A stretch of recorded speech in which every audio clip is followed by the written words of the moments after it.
Hello friends. Last video में मैंने आपको बताया था कि वेरिएबल्स को हम लोग कैसे यूज़ करेंगे। वेरिएबल्स के अंदर स्टोर होता है डेटा। आज हम बात करेंगे उसकी।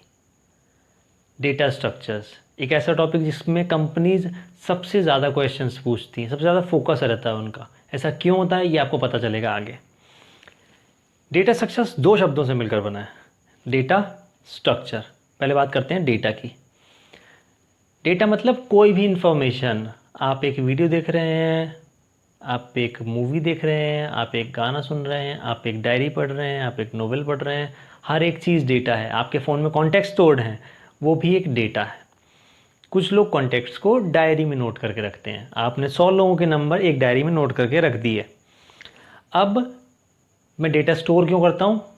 क्योंकि मुझे फ्यूचर में कभी ज़रूरत पड़ती है उसकी, तो मैं उसको निकाल पाऊँ और उसको यूज़ कर पाऊँ। अब मैंने एक डायरी में 100 फ़ोन नंबर स्टोर करके रखे नाम के साथ। अब मुझे ज़रूरत पड़ी किसी एक दिन, मेरे को पता चला कि भैया मेरे को सुरेश का नंबर चाहिए। अब मैंने पहले पेज से हर एक नाम देखना शुरू करा, दूसरे पेज पे हर एक नाम देखना शुरू करा, तीसरे पेज पर जाके मुझे मिल गया शुभम का फ़ोन नंबर। टाइम खर्च हो गया। अब लोग कहते हैं कि यार इसमें टाइम नहीं लगना चाहिए, थोड़ा सा कुछ ऐसा लॉजिक होना चाहिए जिससे कि मुझे जल्दी मिल जाए डेटा। तो लोग क्या करते हैं, डायरी के हर एक पेज पर एक अल्फ़ाबेट नोट करके रख देते हैं, ABCDEFG इस तरह से। अब मुझे फ़ोन नंबर सर्च करना है शुभम का, तो मैं शुरू के सारे पेज छोड़ दूंगा, सीधे एस वाले पेज पर जाऊंगा और वहाँ पर देखूंगा शुभम है, अगर होगा तो मुझे वहीं मिल जाएगा। मतलब मैंने अपने डेटा को एक ऐसे स्ट्रक्चर में स्टोर करके रखा कि मुझे फ्यूचर में जब ज़रूरत पड़े तो मैं बहुत जल्दी गेट कर पाऊँ। ये होता है डेटा स्ट्रक्चर्स। कंप्यूटर्स में भी इसका बहुत ज़्यादा इस्तेमाल होता है। अब दूसरी बात लेते हैं। कुछ लोग डायरीज में नोट नहीं करते हैं। अब आधुनिक ज़माना आ गया है तो लोग एक्सेल में जाके नोट करके रखते हैं काफ़ी सारी चीज़ें। अब एक्सेल भी तो आपको एक डेटा को स्ट्रक्चर्ड फॉर्मेट में रखने का तरीका प्रोवाइड करता है ना। मतलब मैंने उसके अंदर एक डेटा रखा, अब उसको इस तरह से वो मैनेज करते हैं कि आपको ईजिली मिल जाता है। एक डेटा स्ट्रक्चर है। आपको अपनी ऑर्गेनाइजेशन से रिलेटेड कुछ स्टोर करना है। मान लीजिए मैं चाहता हूँ किसी एक कंपनी का CEO, उसके नीचे 3 मैनेजर हैं, उनकी इन्फॉर्मेशन, और हर मैनेजर के अंदर 3 4 5 एम्प्लॉयज़ हैं, उनकी इन्फॉर्मेशन, और हर एम्प्लॉय के अंडर में 2 3 ट्रेनीज काम कर रहे हैं, उनकी इन्फॉर्मेशन स्टोर करनी है। अब इन्फॉर्मेशन तो एक नोटपैड में भी नोट करी जा सकती है, एक्सेल में भी नोट करी जा सकती है, मगर मैं कहता हूँ कि डेटा स्ट्रक्चर होना कैसा चाहिए जिसमें मुझे सबसे ज़्यादा जल्दी डेटा मिल पाए।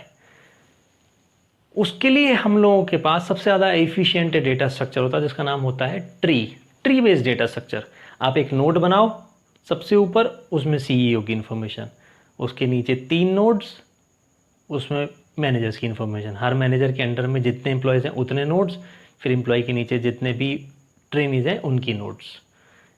आप किसी भी एक नोड को पकड़ो, किसी भी एक एम्प्लॉय को पकड़ो, आप सीधे पता कर सकते हो कि उसका मैनेजर कौन है, उसका सीनियर कौन है। आप अगर स्टोर करके रखेंगे ऐसा, तो ऐसा कैसे पॉसिबल हो पाया? ट्री की वजह से। हमने एक ऐसा लॉजिक लगाया जिसकी वजह से हम लोग जल्दी डेटा गेट कर पाए।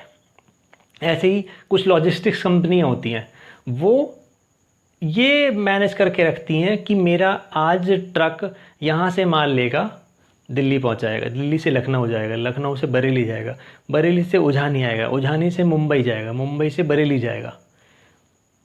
ये भी तो एक डेटा है। एक ट्रक को मुंबई तक जाने में इतने घंटे लगते हैं, उस ट्रक का नंबर क्या है, उसी ट्रक को मुंबई से दिल्ली आने में कितना टाइम लगता है, ये सारी इन्फॉर्मेशन मैं स्टोर करके रख सकता हूँ। अब मैं कुछ ऐसा चाहता हूँ कि इस तरह से कुछ मैं डिज़ाइन करूँ कि ट्रक मेरा जल्दी से जल्दी ज़्यादा से ज़्यादा सामान प्रोवाइड कर पाए उन शहरों को। उसके लिए हम कौन सा डेटा स्ट्रक्चर यूज़ करते हैं? ग्राफ। एक जगह एक नोड बनाया, एक लाइन खींची, वहाँ पर लिख दिया भैया यहाँ से मुंबई, मुंबई से आगे दिल्ली, दिल्ली से आगे पुणे। कुछ मूवीज़ में भी होता है ना, दीवार पे चोर बना के रख देते हैं स्केच, यहाँ से लाइन वहाँ तक, वहाँ से लाइन यहाँ तक, ताकि उन्हें ईजिली डेटा मिल पाए। तो ये कई सारे डेटा स्ट्रक्चर्स के टाइप्स हैं। डिपेंड करता है कि डेटा कौन सा है, उसके हिसाब से हम स्ट्रक्चर चूज़ करते हैं। अब आपकी अलग रिक्वायरमेंट है तो आपको एक अलग डेटा स्ट्रक्चर बनाना पड़ेगा। ठीक है, अब कंप्यूटर्स की बात करते हैं। कंप्यूटर में data structure as a subject इसलिए है क्योंकि मैं कंप्यूटर्स में जब सॉफ्टवेयर बनाता हूँ तो वो सॉफ्टवेयर बहुत ज़्यादा इफ़िशिएंट होना चाहिए, ताकि मैं जितना भी डेटा स्टोर करूँ ईजिली गेट हो पाए। हर कोई चाहता है कि मुझे बहुत ज़्यादा जल्दी इन्फॉर्मेशन मिल जाए, स्पीड फास्ट हो जाए। वो काम करता है डेटा स्ट्रक्चर्स। कंपनीज में सबसे ज़्यादा इंटरव्यू में इसीलिए पूछा जाता है डेटा स्ट्रक्चर। अब डेटा स्ट्रक्चर्स में टाइप्स की बात कर लेते हैं। डेटा स्टोर होता है वेरिएबल में, वेरिएबल डिपेंड करता है डेटा टाइप पर। तो कंप्यूटर्स में हम डेटा टाइप कुछ इस तरह से बनाते हैं डेटा के हिसाब से, ताकि हम जल्दी से जल्दी डेटा गेट कर पाएँ। अब टाइप्स की बात करते हैं। डेटा टाइप्स दो तरीके के होते हैं, प्रिमिटिव, नॉन प्रिमिटिव। प्रिमिटिव मतलब जो पहले से डिफाइंड हो कि हाँ भाई कंप्यूटर्स में ये तो रहेगा ही रहेगा ऐसा। नॉन प्रिमिटिव मतलब मेरी ज़रूरत के हिसाब से बदल सकता हूँ उनको मैं। प्रिमिटिव में आते हैं इंट, कैर, फ्लोट, ये सब डेटा टाइप्स। नॉन प्रिमिटिव में आते हैं एरेज, स्ट्रक्चर और भी। अब नॉन प्रिमिटिव में भी कैटेगराइज कर दिया गया है लीनियर, नॉन लीनियर। लीनियर का मतलब होता है कि एक सीक्वेंस, नॉन लीनियर का मतलब सीक्वेंस नहीं है। अब सीक्वेंस की बात करते हैं।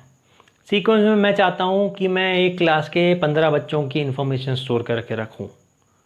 जब मेरे सामने ऐसी बात आएगी कि मुझे एक जैसी ही इंफॉर्मेशन एक कंटिन्यूस फॉर्मेट में एक से ज़्यादा बार रखनी है, एक ऐसा डेटा स्ट्रक्चर चाहिए, तो मैं लीनियर की बात करूँगा।